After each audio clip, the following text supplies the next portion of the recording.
Здравствуйте! В эфире передачи «Будем вместе». С 10 по 14 сентября в Якутске прошел 19-й республиканский турнир по боксу на Кубок Международного детского фонда «Дети Саха-Азия».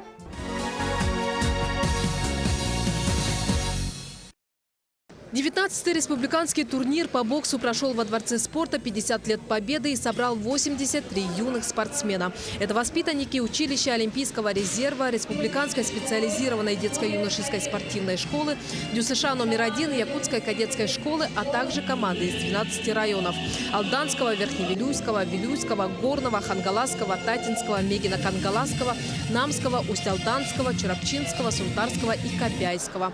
Турнир проходил среди юношей и девушек 2004-2005 годов рождения в 12 весовых категориях и собрал сильнейших юных боксеров. Сегодня дети уже совсем другое мастерство показывают. Сегодня наши дети уже в российском уровне боксируют, в международном уровне боксируют. Даже у нас это гордость Василий Егоров, участник Олимпийских игр. Вот. Сегодня данный проект, я думаю, получился. Но не надо останавливаться на одном месте. Сегодня мы должны поднять задачу выше, планку выше, подготовить олимпийских чемпионов. Сейчас. У нас есть призеры, победители России, но сейчас надо подготовить уже победителей Европы, победителей мира и олимпийских чемпионов. Вот наша задача сегодня. Турнир проводится в 19-й раз и является одним из самых массовых и престижных соревнований по боксу в республике. Его организаторы – Международный детский фонд «Дети Саха-Азия», Республиканская специализированная детско-юношеская спортивная школа, Министерство по физической культуре и спорту и Федерация бокса. Генеральный спонсор турнира – Афанасий Павлович Алексеев, директор сети автоцентров «Японец». Постоянными спонсорами и партнерами соревнований являются автоцентр «Автогруппа», служба доставки воды «Ледник» и кафе «Хрустик». В этом году турнир поддержала Екатерина Гусева, директор ООО «НТ-сервис Гай» из Санкт-Петербурга, предоставившая денежные премии победителям и призерам турнира. Благодаря высокой организации соревнований юные спортсмены показали достойные результаты.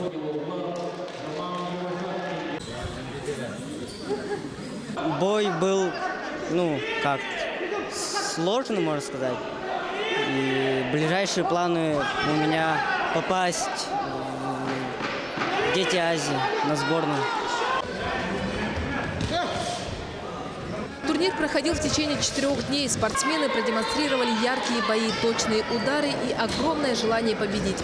Турнир является одним из этапов подготовки к 7-м спортивным играм Детей Азии в Монголии в 2020 году.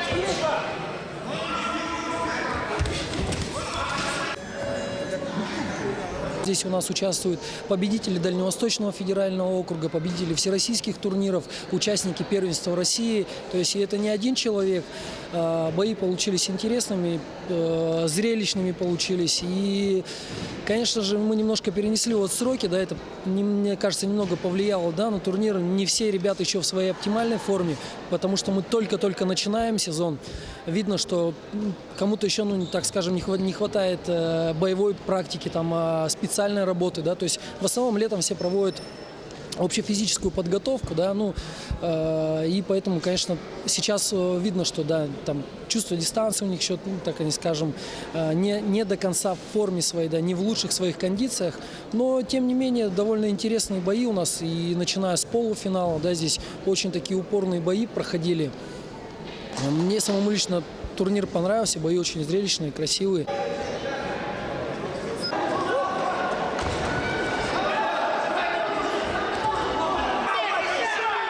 На пьедесталы победителей и призеров турнира поднялись воспитанники училища Олимпийского резерва РСДЮСШ, ДЮСШ-1, Якутской кадетской школы, Чурапчинского, Хангаласского, Мегино-Кангаласского, Верхневилюйского, Горного, Копяйского и Намского районов.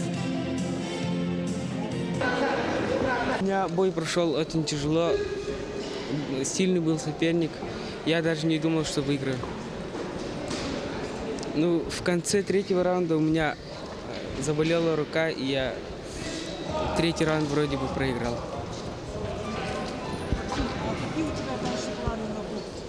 Дальше я хочу стать мастером спорта России и закончить карьеру.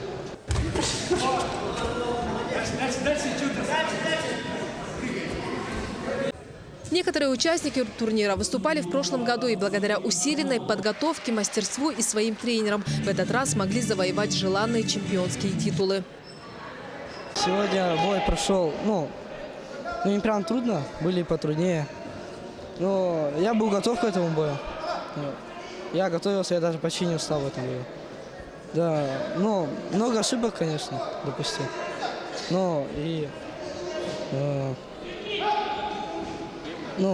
Был хороший бой. Хочу сказать большое спасибо всем за этот турнир, за то, что дали опыт. В будущем я думаю стать профессиональным боксером или просто чемпионом мира.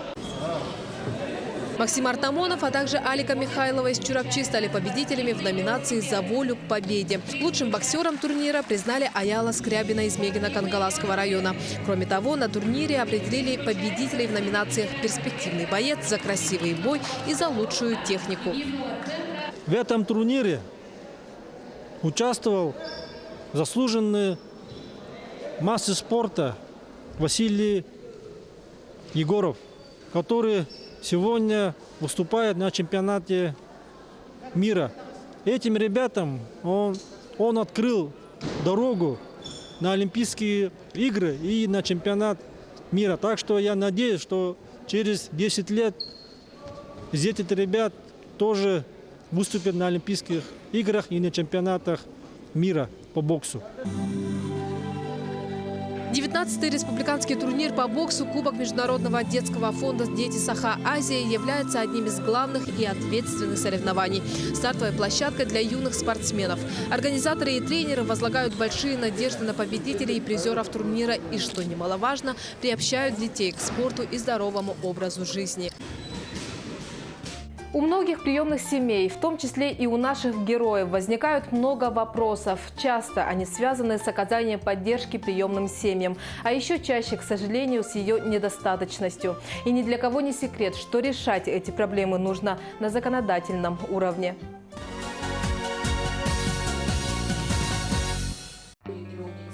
14 июня в Международном детском фонде «Дети Саха Азия» прошло рабочее совещание инициативной группы по рассмотрению вопросов, связанных с поддержкой приемных семей, но требующих решения на законодательном уровне. В состав группы вошли приемные родители и представители общественности.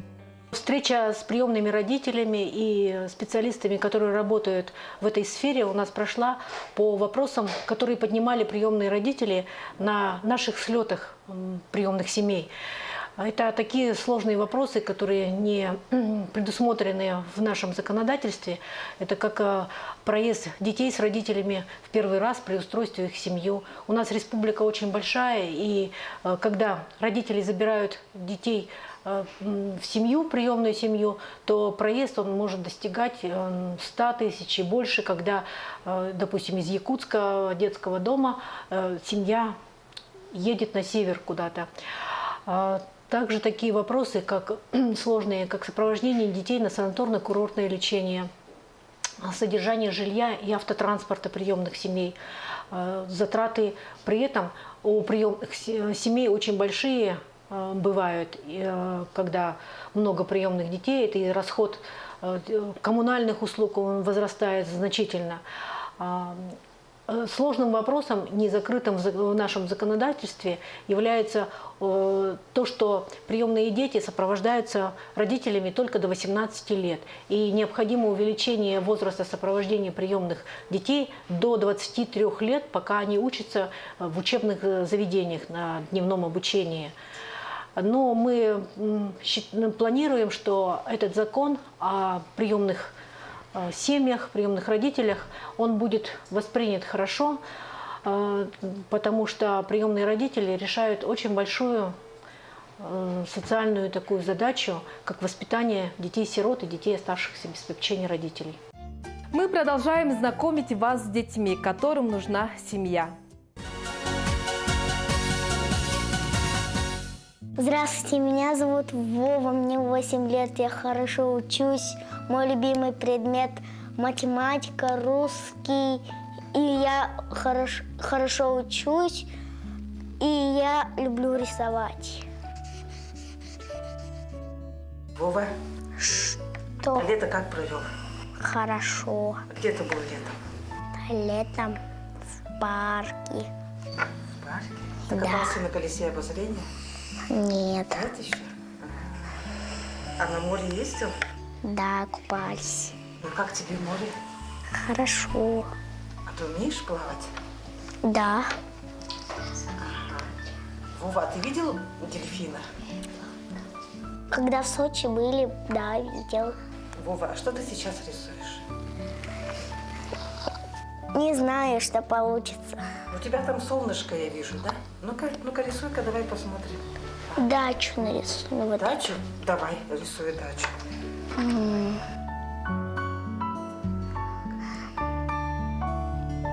Вова рисует яркие картинки. На них всегда есть большой дом, деревья и солнце. Такой же добрый и светлый и сам мальчик. Любознательный, хочет открывать все новое.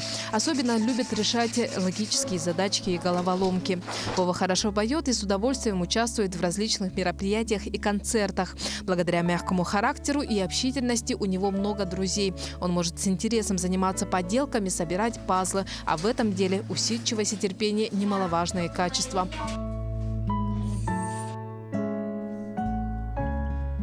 И в то же время Вова очень шустрый и подвижный ребенок. Как и все мальчишки, он любит футбол и охотно играет со сверстниками. Вова всегда выполняет просьбы воспитателей и предлагает свою помощь.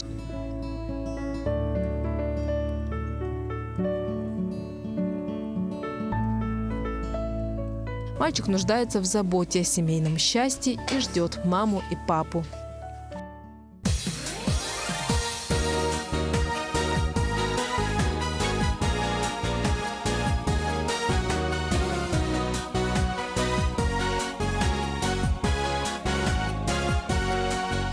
На сегодняшний день в республике 594 ребенка нуждаются в семейном устройстве. Благодаря выходу нашей передачи, а также рубрики «Пусть мама придет» в утреннем эфире «Нового дня». С 2013 года из 346 детей семьи обрели 153 ребенка. И мы надеемся, что наша передача поможет Вове, так же, как и другим ребятам, найти семью. Мы встретимся с вами через неделю. Всего вам доброго. До свидания.